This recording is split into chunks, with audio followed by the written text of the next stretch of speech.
कि संवैधानिक रूप से भारत को केवल इंडिया भारत ही नाम क्यों पड़ा, हिंदुस्तान के नाम से क्यों नहीं संबोधित किया जाता है। तो इसका कारण पूरा हम आर्टिकल 1 यानी कि पार्ट 1 में पूरा समझने की कोशिश करेंगे। तो पहले समझते हैं कि पार्ट 1 में क्या है।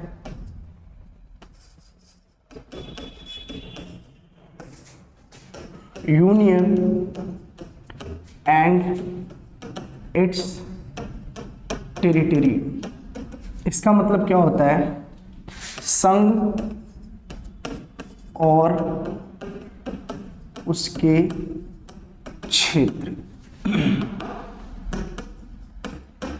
संघ और उसके क्षेत्र।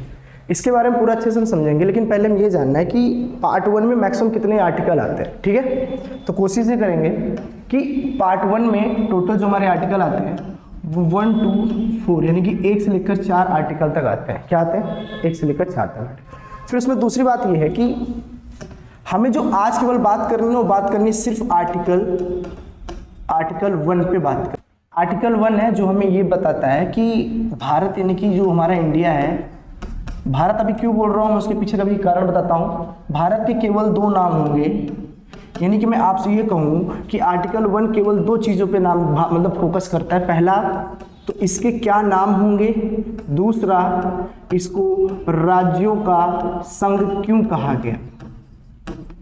बहुत अपने आप में यूपीएससी लेवल का क्वेश्चन होता है कि ऐसा क्या कारण है कि भारत को केवल यूनियन ऑफ स्टेट्स बोला गया है, फेडरेशन ऑफ स्टेट्स क्यों नहीं बोला गया, संयुक्त राष्ट्र राज्य क्यों नहीं बोला गया है, इसे राज्यों का ही संघ से संबोधित क्यों करते हैं। तो इस चीज़ को हम समझेंगे पूरे आज आर्टिकल 1 में। तो आपको पता होगा, यहाँ पे आप समझे होंगे इस चीज़ को कि भारत में मतलब आर्टिकल 1 के तहत भारत में को केवल भारत और इंडिया के नाम से ही हम जानते हैं।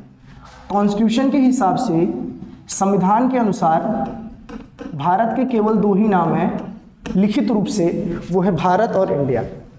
तो ऐसा क्यों कहा जाता है कि भारत का तीसरा नाम भी होता है, हिंदुस्तान होता है। क्या होता है? हिंदुस्तान।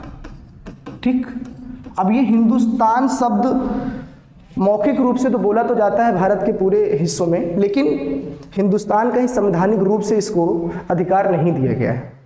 तो ऐसा क्या कारण इसको अधिकार नहीं दिया गया? तो पहले आर्टिकल 1 को समझने से पहले हमको ये जानना होगा, हिंदुस्तान, भारत और इंडिया, ये 3 शब्द कहाँ से आए।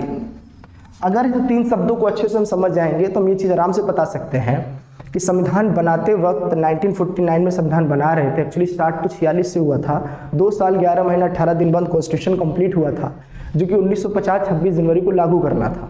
ठीक, लेकिन लागू करने से पहले ये उनके दिमाग में था कि भारत यानी इंडिया को किस नाम से जाना जाए और लिखित रूप से और संवैधानिक रूप से किस कौन से नाम में नाम उनको दिए जाए। तो ये हुआ कि हिंदुस्तान, भारत और इंडिया, उनके पास 3 नाम आए थे। तो 3 नाम में से केवल उन्होंने 2 नाम को ही मान्यता दी और हिंदुस्तान को संवैधानिक रूप से नहीं माना।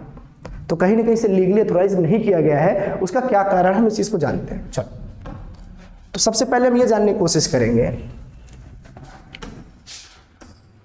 North, south, east, waste. तो ऐसा कहा जाता है कि नॉर्थ उत्तर हो गया, ये हमारा पश्चिम हो गया। तो उत्तर पश्चिम से आ रहे जो आर्य लोग थे, आर्य उस समय आ रहे थे भारत में। तो ऐसा कहा, तो बहुत हजारों साल पहले की बात बता रहा हूँ। तो आर्य जब आए तो ऐसा कहा जाता है, तो भारत के नॉर्थ और ईस्ट के, नॉर्थ और वेस्ट के रीजन में सिंधु नदी बहती थी, इंडस। ठीक है, अब इंडस नाम क्यों पड़ा उसके पीछे का भी रीजन मैं आपको बताता हूँ। ठीक है, तो आर्य लोग जब आए तो इन्होंने ये देखा कि सिंध नदी है एक, ठीक है, सिंध नदी का बहुत बड़ा प्रचंड रूप देखकर इन्होंने ये बोला कि भाई ये सिंधु नदी, और सिंधु नदी के आसपास रहने वाले लोगों को, सिंधु नदी के आसपास रहने वाले लोगों को इन्होंने सिंधु नाम से संबोधित किया। समझते हैं कि ग्राफ बनता जाएगा, सिंधु नाम से संबोधित किया। और फिर कहा गया कि सिंधु नदी के तट पर ही आसपास रहने वाले सारे लोगों को इन्होंने, जो वहां पर रह रहे थे, उनको एक नाम दिया, उनको इन्होंने नाम दिया सिंधुस्थान। सिंधुस्थान नाम दिया। अभी बहुत कॉम्प्लिकेटेड, थोड़ा समझते हैं इस चीज़ को अच्छे से कि आर्य जो कि नॉर्थ वेस्ट में उत्तर पश्चिम की ओर से भारत जब एंटर किए तो उन्होंने देखा सिंधु नदी एक बहुत बड़ी प्रचंड प्रलय रूप है, तो उन्होंने बोला उसके आसपास रहने वाले लोगों को सिंधु कहा, और वहाँ के पूरे विस्तार एरिया था, पूरा जो वहाँ रहते थे लोग, जो स्थान था, उस स्थान के नाम को उन्होंने संबोधित किया सिंधुस्तान के नाम से। किससे किया? सिंधुस्तान से। अब भारत ऐसा कहा जाता है कि व्यापार के मामले में काफ़ी अच्छा था, तो कहीं ना कहीं ग्रीक से लेकर यूरोप, मेसोपोटामिया, पर्शिया, ऐसे बहुत से देश तक इनका व्यापार हुआ करता था। तो ऐसा कहा जाता है कि अब जब आर्य लोग आए तो उन्होंने क्या किया कि सिंधु नदी के तट पे रहने वाले लोगों को सिंधुस्तान नाम से संबोधित किया। लेकिन इसके पीछे कारण आप समझिएगा यहाँ पे कि जैसे ही अब कहा गया कि पर्शिया के लोग, जैसे पर्शिया के लोग जो थे उनके उच्चारण में थोड़ा सा बदलाव आया। हालांकि आर्य लोगों ने उनको सिंधुस्तान के नाम से दिया, लेकिन पर्शिया के लोग जो थे उनके उच्चारण में थोड़ा सा बदलाव आया और उन्होंने कहा सिंध को, सुनिएगा, सिंध को इन्होंने हिंद नाम से संबोधित किया और सिंधु को हिंदू के नाम से संबोधित किया और सिंधुस्तान को इन्होंने हिंदुस्तान के नाम से संबोधित किया। अब इसके पीछे का कारण क्या मैं आपको बताता हूं। इनके उच्चारण में, इनके प्रोनाउंसिएशन में दिक्कत थी।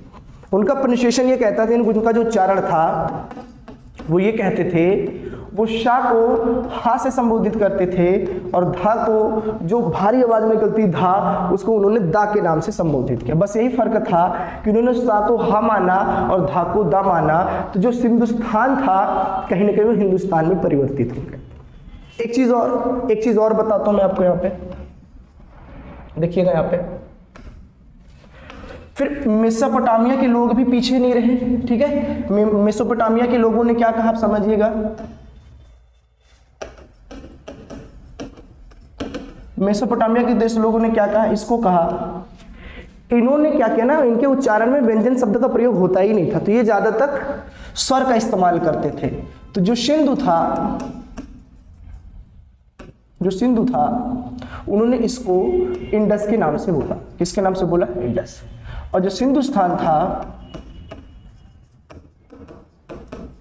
इन्होंने इसको हिंदुस्तान इस नाम से संबोधित किया मेसोपोटामिया लोगों ने। तो कहा जाता है कि एरिया के हिसाब से उच्चारण में परिवर्तन आते गए। जो हमारा आर्य लोग आए थे उन्होंने क्या किया, यहाँ पे उन्होंने सिंध के तट पे रहने वाले को सिंधुस्तान बोला। फिर पर्शिया के लोगों ने, जो कि सा को हा में कन्वर्जन करते थे, तो उन्होंने क्या किया, सिंधुस्तान को हिंदुस्तान के नाम से संबोधित कर दिया।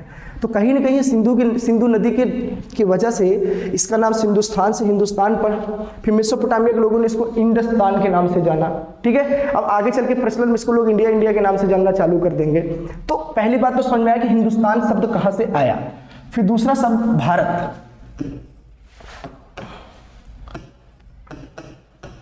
भारत ऐसा कहा जाता है कि भारतीय इतिहास, या कह सकते हो भारतीय साहित्य ग्रंथ में, भारतीय साहित्य ग्रंथ में कहीं ना कहीं ये पहले से ही लिखा आ रहा है। अब भारतीय साहित्य किसी भी भाषा में क्यों ना हो, वहां पे भारतवासियों ने केवल इसको भारत के नाम से ही संबोधित किया था। यही एक कारण था कि जब 1950 में जब नाम चुना गया तो इंडिया, यानी कि इन्होंने भारत को प्राथमिकता दी और कहा कि कई वर्षों से भारतीय साहित्य ग्रंथों में ये भारत का उल्लेख मिलता आ रहा है। इसका एक कारण ये है कि विष्णु पुराण में भी कहीं ना कहीं भारत शब्द का प्रयोग हुआ है। और ऐसा कहा जाता है कि भारत शब्द बहुत ही ऐतिहासिक है और बहुत पहले से इस नाम का उच्चारण चला आ रहा है। भारतवासी इस नाम का पहले से इस्तेमाल करते चले आ रहे हैं। तो कहीं ना कहीं संवैधानिक लोग जो संविधान बना रहे थे, तो उन्होंने भारत शब्द को लेना सही माना और उन्होंने बोला भारत शब्द का हम संवैधानिक रूप से, लिखित रूप से इसको स्वीकार करेंगे। ठीक। फिर दूसरी चीज, ये बात तो समझ में आ गई आपको। फिर तीसरी चीज क्या है कि इंडिया कहां से आया। तो ऐसा कहा जाता है कि करीब 200 साल से भारत को इंडिया के नाम से संबोधित किया जाता है और पूरी दुनिया भारत को कहीं ना कहीं इंडिया के नाम से जानती थी। तो संविधान बनाने वालों के मन में ये आया कि कहीं ना कहीं यार पूरे दुनिया में भारत को एक नए नाम से जाना जा रहा है जो कि इंडिया है, और ये इंडिया भारत का नाम कहीं ना कहीं रखा जा चुका है और पूरी दुनिया इसको इंडिया के नाम से जानती है। तो संविधान बनाते वक्त ये हुआ कि भाई इंडिया शब्द भी क्या करो ना, इसको आप ले लो, क्या करो, ले लो। फिर बात चलो ये तो समझ में आ गई कि पूरी दुनिया भारत को इंडिया के नाम से जानती थी, तो नाम ये गुम ना पाया, दुनिया इसी नाम से जानती थी, यही वजह कारण था कि इसको नाम इंडिया लिया गया। भारत भी समझ में आ गया कि लिया गया। फिर हिंदुस्तान शब्द संवैधानिक रूप से क्यों नहीं लिया गया, उसको हटा क्यों दिया गया, तो फिर ये देखते हैं यहाँ पे, आप समझिएगा 1947 जब कॉन्स्टिट्यूशन बन गया था तो बनने के बाद उसे लॉन्च करना था, उसे लागू करना था, जो कि 26 नवंबर 1949 को तैयार हो गया था, जो कि 26 जनवरी 1950 को लागू करना था। इसके बीच के अंतराल के कुछ दिन थे, उसके पीछे की कहानी बाद में बताऊंगा। तो पहले आप ये समझना कि उनके पास 3 शब्द थे, बताया, भारत था, इंडिया था और हिंदुस्तान था।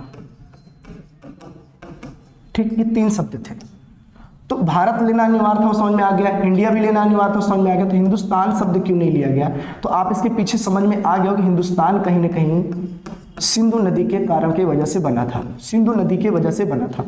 अब जब भारत का बंटवारा हो ही गया था 1947 में भारत और यानी कि भारत बोल सकते हो या बोल सकते हो भारत और पाकिस्तान का बंटवारा हो ही गया था उस समय, ठीक है। भारत और पाकिस्तान का बंटवारा होने की वजह से ऐसा कहा जाता है सिंधु नदी का मैक्सिमम क्षेत्र जो कि पाकिस्तान में जा चुका था, और हिंदुस्तान शब्द जो नाम पड़ा था कहीं ना कहीं वो सिंधु नदी की वजह से पड़ी थी, ठीक है, क्योंकि सिंधु सभ्यता थी, वहाँ के रहने वाले लोगों को हिंदुस्तान के नाम से बना गया। फिर पर्शियन लोगों ने उसको साकोहा में प्रोनाउंशिएट करके उसको हिंदुस्तान नाम दिया था। तो हिंदुस्तान नाम कहीं ना कहीं सिंधु नदी की वजह से पड़ी थी। अब जब पूरा का पूरा मैक्सिमम एरिया जो है सिंधु नदी का वो पाकिस्तान में जा चुका था, तो कहीं ना कहीं हिंदुस्तान शब्द का प्रयोग करना संवैधानिक रूप से गलत माना जा रहा था। इसके पीछे कहानी भी समझ में आया कि हिंदुस्तान कहाँ से बन के आया, वो पूरा का पूरा एरिया जब पाकिस्तान में चला गया तो कहीं ना कहीं हिंदुस्तान बोलना गलत था। पहला कारण तो एक ये, दूसरा तो एक ये कि हिंदुस्तान शब्द का प्रयोग इसलिए नहीं किया जा सकता था, कहीं ना कहीं ये एक हिंदू राष्ट्र को संबोधित करता है, कहीं ना कहीं हिंदू साम्राज्य की व्याख्या ज़्यादा करता है। और ऐसा कहा जाता है कि जब हमारा कॉन्स्टिट्यूशन यानी कि संविधान बन रहा था तो उसमें एक शब्द का प्रयोग किया गया था, सेकुलर, धर्मनिरपेक्ष। तो धर्मनिरपेक्ष का मतलब ये होता है कि ऐसा देश जहाँ पे सभी धर्मों की मान्यता एक बराबर है, सभी धर्म का स्वीकृति एक जैसा है, सभी धर्मों का कहीं ना कहीं एक जैसा ही सम्मान करना चाहिए, तो इसको होता है सेकुलरिज्म। तो ऐसा कहा जाता है कि भारत सेकुलर था और हिंदुस्तान नाम रखने की वजह से कहीं ना कहीं पूरा भारत हिंदू राष्ट्र बन जाएगा और हिंदुओं को ज़्यादा संबोधित करेगा, और कहीं ना कहीं अन्य लघु वर्ग के लोग जो थे, छोटे छोटे लोग जो थे या अदर कास्ट के जो लोग थे, उनको कहीं ना कहीं अपने धर्म को लेकर संकट समझ में आएगा। तो कहीं ना कहीं भारत का जो सेकुलर वर्ड था कहीं ना कहीं खंडित हो जाता। इस वजह से हिंदुस्तान शब्द लेना लोगों ने सही नहीं समझा, और वैसे भी कॉन्स्टिट्यूशन बनाने वाले लोगों ने इंडिया और भारत नाम का ही केवल उल्लेख किया था, हिंदुस्तान तो कोई सहमत भी नहीं था उस चीज़ देखते वक्त, क्योंकि इसके पीछे की 2 कहानियां मैं आपको बता चुका। तो यही कारण था, यहाँ पे यही कारण था कि संविधान में भारत और इंडिया नाम लिया गया, हिंदुस्तान का कहीं दूर दूर तक आपको नहीं मिलेगा। तो कहीं ना कहीं आप इस चीज़ को समझ गए होंगे कि part 1 union and it's territory में आर्टिकल 1 से 4 में पहले आर्टिकल में भारत के 2 ही नाम क्यों हैं। हिंदुस्तान केवल जनता के द्वारा बोली जाती है, ये मौखिक रूप से है, लिखित रूप से तो कहीं नहीं है ना। और हिंदुस्तान कहीं ना कहीं हिंदुओं को बढ़ावा देगा, हिंदू राष्ट्र बनेगा, तो कहीं सेकुलरिज्म खंडित हो जाएगी, धर्मनिरपेक्ष कहीं ना कहीं खंडित हो जाएगा, और सबके फंडामेंटल राइट है, सबके अपने धर्म का व्यवहार करने का अधिकार होता है। तो कहीं ना कहीं इस शब्द का उच्चारण नहीं किया गया। आप समझ गए होंगे कि भारत के केवल 2 ही नाम है, भारत और इंडिया, हिंदुस्तान नहीं है। उसके पीछे का पूरी कहानी मैंने आपको बता दी है। ये जो भारत